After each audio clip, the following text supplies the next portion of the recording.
వరి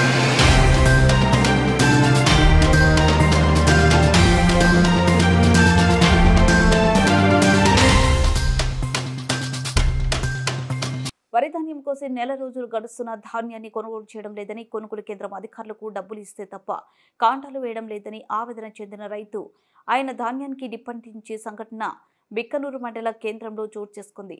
బిక్కనూరు మండల కేంద్రానికి చెందిన రమేష్ అనే రైతు గత నెల రోజుల క్రితం వరి పంటను కోసి రోడ్డుపై ఆరబెట్టి వర్షానికి తడుస్తూ ఎండకు ఆరబెడుతూ తీవ్ర ఇబ్బందులు ఎదుర్కొంటున్నామని రైతులు ఆవేదన వ్యక్తం చేస్తున్నారు. ధాన్యాన్ని ఆరబెట్టి నెల రోజులు గడుస్తున్న కొనుగోలు కేంద్రాల వద్ద కాంటాలు చేయడం లేదని, డబ్బులు ఇచ్చిన రైతులు ధాన్యాలకు కాంటాలు వేసి లోడ్ వేస్తున్నారని, డబ్బులు ఇవ్వని రైతులు ధాన్యాన్ని ఆలస్యంగా తూకలు వేస్తున్నారని ఆవేదన వ్యక్తం. దీంతో తీవ్ర మనస్తాపానికి గురైన రమేష్ అనే రైతు తాను పండించిన ధాన్యానికి తానే నిప్పంటించుకున్నట్టు తెలిపారు. సంఘటన స్థలానికి సివిల్ సప్లై అధికారులు, రెవెన్యూ, వ్యవసాయ శాఖ అధికారులు వచ్చి రైతులతో మాట్లాడి కొనుగోలు చేస్తామని హామీ ఇచ్చారని తెలిపారు.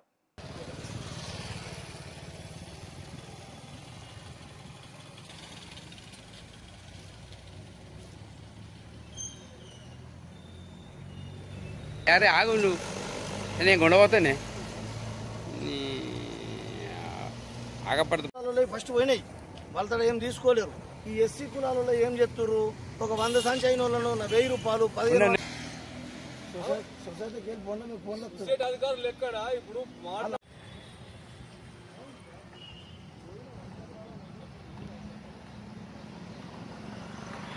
నంబర్ ఇది.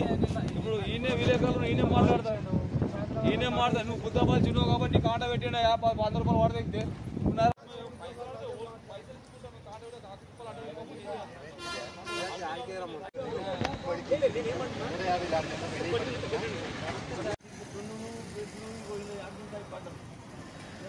ఎండవోసులు శేషులు మళ్ళీ కేసులు మళ్ళీ అసలు టైం కడితే ఇంకా లేరా మీ వాళ్ళు?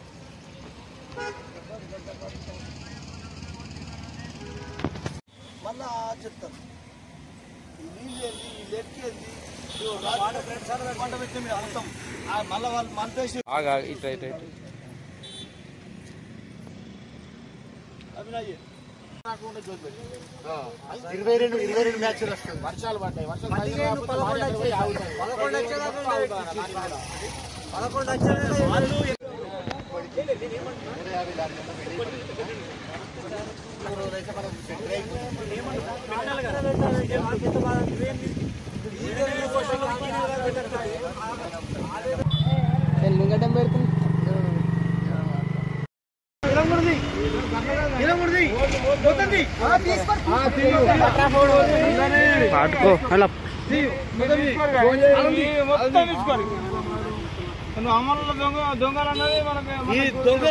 దొంగల రాజ్యంలో ఇట్లా అక్రమాలు జరుగుతున్నాయి. సీరియల్ ప్రకారం పెట్టాలా, వీడికి వచ్చినాక మళ్ళీ ఎక్కడ పోయిర్రు, ఏనారు నింపిర్రు, మళ్ళీ వచ్చిర్రు, మళ్ళీ జడ్జి నింపిర్రు, మళ్ళీ పోతుర్రు. ఈ అక్రమాన్ని అరికట్టాలంటే ప్రభుత్వం దిగి రావాలి. ఇందుకు ఈ అడ్డ కుప్పాట పెడుతున్నాం. ఈ అమలు కూడా సాక్ష్యం అలా అమలు ఉంది.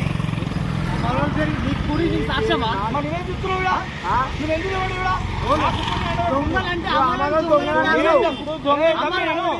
ఏం దొంగతనం చేసి నీ దగ్గర ఏం దొంగతనం చేసాం? ఇప్పుడు నువ్వు కుప్పగాడు వేసిన దొంగ వేరు. నువ్వేం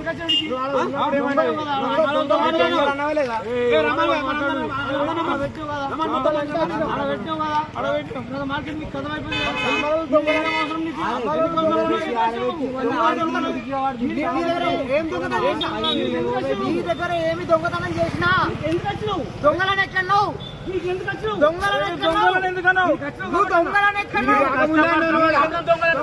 గిద్దార్జనవాడ సుధాకర్ నా పేరు. అయితే నెల రోజుల వడ్లు కోసి రోడ్ మీద పోసి నెల రోజుల నుంచి వర్షాలు పడుతూ ఉన్నాయి, తడుస్తూ ఉన్న ధాన్యం మేము దగ్గర తీసుకుంటా ఉన్నాం, ఆరబోస్తా ఉన్నాం, ఎండబోస్తా ఉన్నాం. పెడతామంటారు, పెడతలేరు.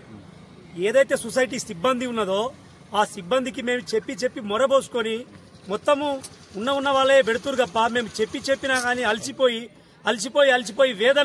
ఆవేదన చెందలేక మేము ఈ బురద కాకెట్టోళ్ళము. మాకు చేసుకొని రోడ్డు మీద ఎన్ని నెలల కొద్ది నెల పడి ఏడ్చుడు పందులు కొద్దిగా వర్షము బురదలు ఏడ్చడ పోషణము ఎండిపోయి మొలకలు వచ్చినాయి అయ్యా కొనుని అని చెప్పంగా కూడా ఏ అధికారి పట్టించుకోకపోవడం వల్ల ఏ లీడర్లు కానీ లోకల్ లీడర్ కానీ కాంగ్రెస్ పార్టీ కానీ ఏది కానీ రైతుల మీద కొంచెం అవగాహన పెట్టుకొని కొంచెం పెడితే కాంట పెడితే దయచేసి ఇది చాలా మంచిగా ఉంటుంది. మాకు ఆవేదన ఎందుకు చెందడం వల్ల ఈ అట్లు ఉంటేమి పోతేమి గంగల పోని అంటిపెట్టినాం సార్. అది పరిస్థితి మా పరిస్థితి, రైతుల పరిస్థితి ఘోరమైన పరిస్థితి. ఒక్క రూపాయి పెంచింది లేదు ఇప్పటికీ. టీఆర్ఎస్ ప్రభుత్వం ఉండగా 200 పెంచిండు కేసీఆర్ గారు. ఈ రేవంత్ రెడ్డి 100 రూపాయలు కూడా పెంచలేదు. రైతు రుణమాఫీ అది ఇవ్వలేదు ఇప్పటి వరకు. రైతు రుణమాఫీ చనిపోతున్నారు రైతులు, చాలా మంది చనిపోతున్నారు సార్. అసలు వాస్తవానికి అసలు చచ్చిపోయే పరిస్థితి వచ్చింది రైతులకు కాంగ్రెస్ ప్రభుత్వంలో. ఏం చేస్తుంది? బడి వడ్లు తడుస్తున్నాయి. తడిసినట్లకు పైసలు అడుగుతారు. ఆ పైసలు ఇచ్చే తరుణంలో ఎన్ని డిమాండ్ చేస్తున్నారు. ఎంత తడిసినా మేము ఎండబోసుకుంటున్నాం. ఎండబోసుకోగా ఉడక ఏం చేస్తున్నారు? కుప్పకు 1000, 1500 అడుగుతారు. 1000-1500 అంటే మేము ఏం చేసినాం? సరే భయ్ ఇస్తాం, ఫస్ట్ ఇస్తామని అన్నాం. ఇస్తామన్నాక ఉడక మధ్యాహ్నం కాంట ఎత్తేసి వేరే దిక్కు పోయారు. వేరే దిక్కు వాళ్ళ అధికారి వాళ్ళు బాసం స్వామి అనేటని చెప్పిండట ఈ కాంట బంద్ చేయరు. మామూలుగానే చెప్పిండు వాస్తవానికి. ఎందుకు అట్లా అయితే ఎందుకు అట్లా అంటగట్టినట్టు మరి కాంట పెట్టేటోళ్ళు ఇక్కడ మొత్తం పెట్టాలి కాంట. అక్కడ దాకా వచ్చి ఎందుకు ఆగిర్రు అని నేను అడిగితే నాకు తినేస్తామన్నారు తిని వీడికి కాంటకాడికి రావాలి కదా. కాంటకాడికి రాక వేరే పని మీకు పోయారు. వేరే పనికి పోతే నేను ఆడికి పోయి ఎంక్వైరీ చేస్తే అక్కడ నా దగ్గర ఎవిడెన్స్ కూడా ఉన్నాయి. వీడియో తీసిన తర్వాత మళ్ళీ వీళ్ళ సొసైటీ వీళ్ళు ఏమన్నారు? నువ్వేం టెన్షన్ తీసుకోకపోయి ఏం ఇష్యూ చేయకు, నేను నీకు వెంటనే పెట్టిస్తాను వాళ్ళు తిన్న తర్వాత అని చెప్పి వాళ్ళు హామీ ఇచ్చారు నాకు. ఈ తర్వాత యథావిధిగా పెట్టిర్రు, వాటిలో కాంటలో పెట్టిర్రు.